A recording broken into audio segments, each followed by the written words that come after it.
One, Mouse Rebel News fans, once again, the noted Nazi sympathizer George Takei, more commonly known for his role of Sulu on the original Star Trek, has been accused of sexual misconduct with a younger man, a former male model, who says that the actor groped him and tried to conduct sexual acts with him nearly 40 years ago when he was passed out at the actor's home. Right now, it is a he said, she said situation over alleged events nearly 40 years ago. But those that know me understand that non-consensual acts are so antithetical to my values and my practices. The very idea of someone would accuse me of this is quite personally painful. Obviously, George Takei denies the accusations that have been made and said in a series of tweets that he is shocked and bewildered that someone would make this accusation of him, and that Brunton, the man who made the allegation, describes the incident back in the 1980s, and Takei says it never took place. Now, George Takei has always been a very smug, self-righteous person, and especially for someone who supported the Nazis in Ukraine very openly. Well, of course, he doesn't actually acknowledge that they're Nazis.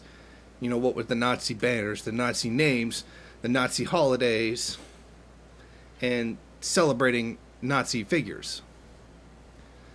But anyway, he's always been a very holier-than-thou person who has spoken as though he could actually do no wrong. It seems very much the flavor of the social justice warrior types that continually act as though they cannot do anything wrong, or that the ideas they hold could be incorrect in any way.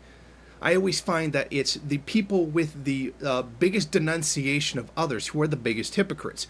We see this very same phenomenon when we look at people in politics, and particularly conservative politicians who are continually denouncing people for homosexuality and things like that, and how much this is destroying society, and how much they themselves end up being the people who commit these things to an even greater degree. There's a great hypocrisy there.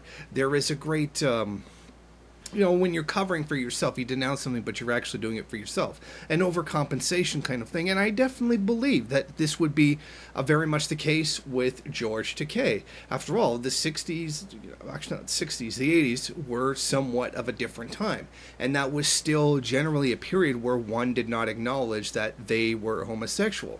And they did still have to hide that kind of thing. And in the gay community, there has always been a kind of hypersexualism. Mainly that's due to the fact that this kind of behavior was, being homosexual was shoved out of the mainstream. It was kind of forced to be underground. And thus were not made subject to the same social conventions and ideas of consent and whatnot that you would get with heterosexual relationships, because of the fact that it was pushed out of the mainstream and thus had to live by different rules. So to say that he could not have done it, I think is simply facetious. I think this is very much reflective of someone who has power. Remember, many of these men who do commit these crimes, like Kevin Spacey, Weinstein, these are all men who wield power over other people, and they use it. I don't think that's any different in this case. I think George Takei used his power that he wielded over others to try to get sexual favors. So to think that a man in power could absolutely never do this kind of thing is simply wrong, even if that man is homosexual.